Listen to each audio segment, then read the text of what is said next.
Sometimes a single line in a book doesn't feel like ink on a page. It feels like someone quietly turning on a light inside your chest. Not long ago, I was reading a chapter about grief and emotional release, when one sentence made me stop. Crying only a little is useless. You must cry until the pillow is soaked.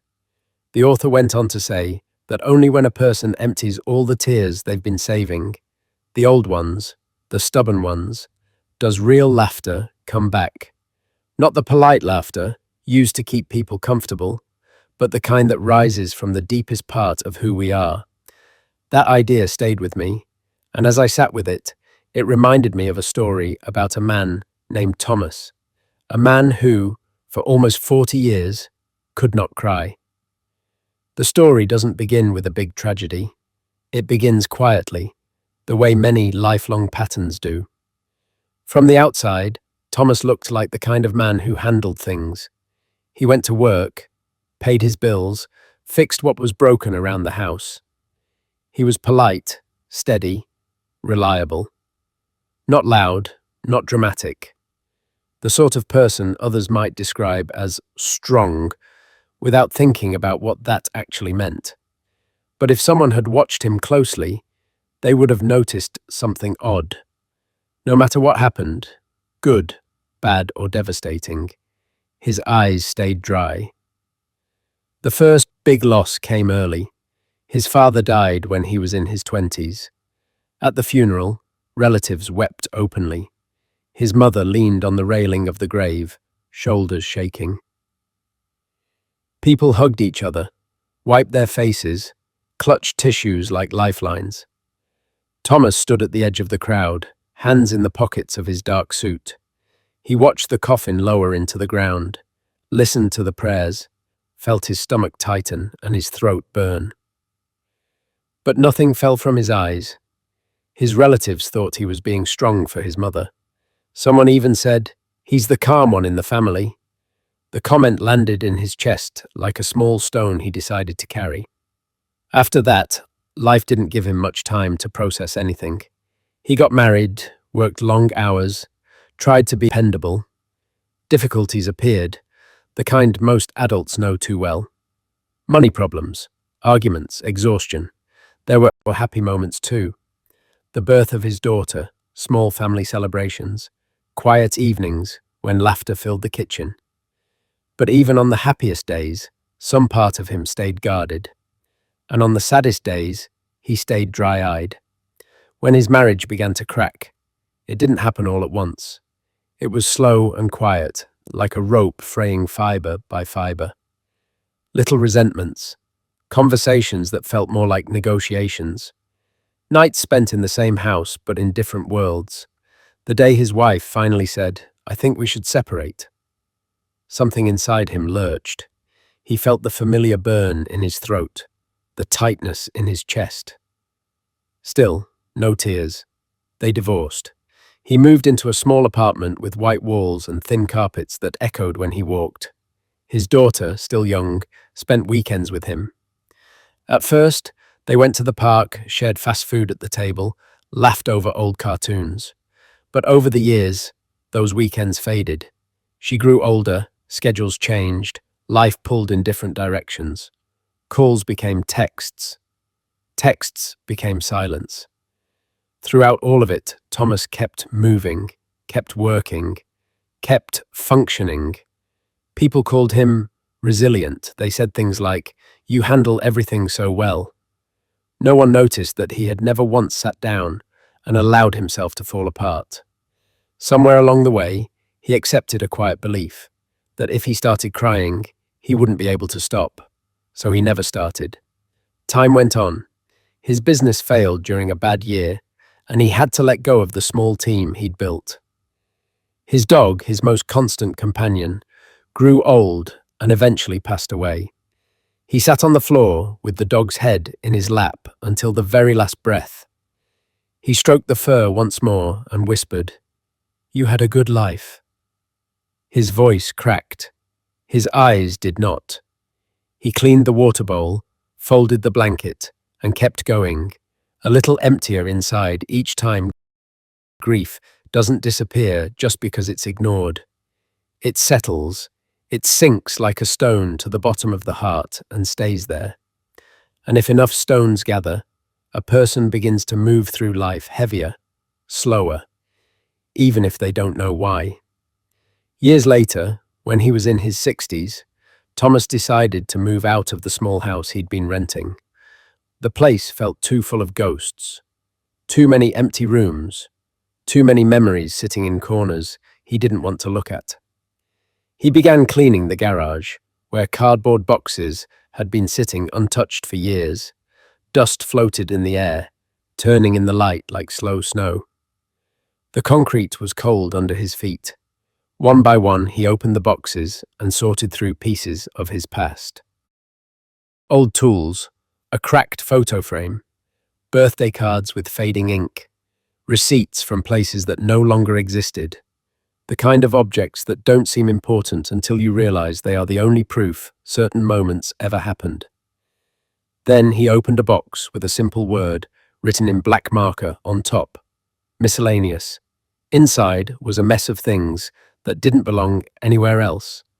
A scarf that still faintly smelled like a perfume he couldn't name, a coffee mug with a chipped rim, a pen that no longer worked, and at the very bottom, pressed flat under a stack of yellowing papers, was a small photograph. He almost missed it. It slid sideways as he shifted the papers. When he picked it up, the edges were soft with age. The picture showed a younger version of himself, crouched down, with one arm around a little girl. She was 6, maybe 7. Her hair was tied in 2 uneven pigtails. Her front teeth were missing. She was laughing as if the world had never once disappointed her. He remembered the day suddenly, the way the sunlight had hit her face, the way she had insisted he kneel down so they would be the same height for the picture. He remembered the small hand clutching his sleeve, the sound of her laughter when he pretended to fall over. For a long moment, he just stared at the photo. The garage seemed to grow very, very quiet. Then a thought rose in his mind, not in words, but in a kind of ache. I haven't seen her in 11 years. The number itself shocked him. 11 years, a whole childhood's worth of time. Something inside him gave way. His hand began to tremble. His breathing changed. The world around him blurred at the edges. For the first time in decades, he didn't push the feeling down. He didn't swallow it. He didn't distract himself with work, or chores, or explanations. He simply stood there, holding that little square of paper, and let the feeling reach him. It hit like a wave. His knees buckled. He sat down hard on the cold concrete. The photograph slipped from his hand and floated to the floor. Then the tears came. At first, the sound was small, a broken exhale, a tight gasp in the back of the throat. But once the first tear fell, the others followed. Not slowly, not politely. They rushed out like water from a dam that had finally cracked beyond repair. He sobbed. It was not the quiet crying of someone trying to stay composed. It was deep, shaking, uncontrollable crying. His shoulders shook. His hands shook. His whole body curled inward, as if protecting something bruised and tender in the center of his chest. 40 years of uncried tears, old griefs, unspoken apologies, memories he had pushed aside. Everything poured out through him at once. He cried for the father he didn't allow himself to mourn. He cried for the marriage that ended with more silence than words. He cried for the dog he had loved and quietly let go. He cried for every "I'm fine" he had forced across his lips when he was anything but fine. Most of all, he cried for the little girl in the photograph, and all the years between them that could never be returned. The sobs went on and on, echoing off the walls of the empty garage. There was no one there to tell him to calm down, no one to hand him a tissue or pat his shoulder. In a way, that was a blessing. There was no audience to perform for, no one to be strong for. It was just a man and his grief, finally allowed to exist. Eventually, because even the deepest waves run out of force, the crying began to slow. His breath came in uneven pulls, his face was wet, his throat was raw. He leaned back against a stack of boxes and stared at the ceiling for a long time. He didn't feel fixed. Life was not suddenly simple or easy. The years hadn't rewound, but something was different. The heaviness inside him had shifted, not gone, but loosened, as if some of those stones at the bottom of his heart had finally been lifted out and set down. In the days that followed, he found himself picking up the photograph again and again, looking at that little face, remembering her laugh. This time, though, the picture didn't crush him the same way. The grief was still there, but now it was moving, not frozen. Slowly, carefully, he reached out. The first message to his daughter was hesitant, not poetic, just one human being trying to cross a distance he had helped create. "Hi, it's been a long time. I've been thinking about you. I hope you're okay." He almost didn't send it. Shame and fear tried to pull his hand back. But the same part of him that had finally allowed himself to cry pushed him forward now. He pressed send. There was no instant, movie-style resolution, no magical fixing, just small steps, a reply, another message. Months later, a short phone call, awkward pauses, careful words, and slowly, like a plant pushing through hard soil, a fragile connection began to grow. The story doesn't promise a perfect ending. Life rarely gives those, but it shows something quietly powerful, that the moment he allowed himself to break open was also the moment something new was able to begin. Later, the line from the book returns to mind. "Cry until the pillow is soaked. Only then can laughter return." The man in this story didn't soak a pillow. He soaked the floor of a dusty garage, but the principle is the same. When tears are finally allowed to fall, all of them, not just the neat ones, the heart creates space for something else. Space for warmth, space for tenderness, space, eventually, even for a softer kind of laughter. Many people go through life like Thomas did for years. They become experts at holding it together. They learn how to swallow words, smooth over their feelings, make jokes instead of confessions. They tell themselves that not crying is strength, that staying controlled is maturity, that falling apart is a luxury they cannot afford. But the body and the heart keep the score. Uncried tears don't vanish. They wait. And very often, the key that unlocks them is something small. A song, a smell, a familiar street, or a forgotten photograph at the bottom of an old box.